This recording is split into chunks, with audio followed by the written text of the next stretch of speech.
vozim se bolj z varčnimi avtomobili, uporabnimi avtomobili, ker nažalost ni toliko denarja, da bi si lahko privoščil kakšno igračko, ampak ja, se pa zelo rado vozim z dobrimi avtomobili.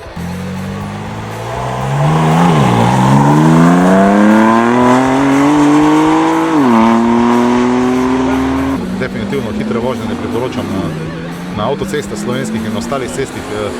Je čist drug občutek in bi rekel, čutek varnosti na taki pisti, vrhunski in pa se v bistvu ni bilo toliko adrenalina, kot sem mislil, da ga bo. Adijo! Kako si ti noro?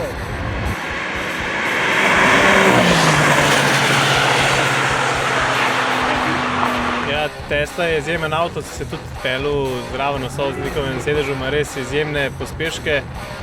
Tako da, ja, sigurno izjemen avto, ampak še vedno, če bi se pa odločil, bi mogoče raje vzel kakšnega BMW M4 in bi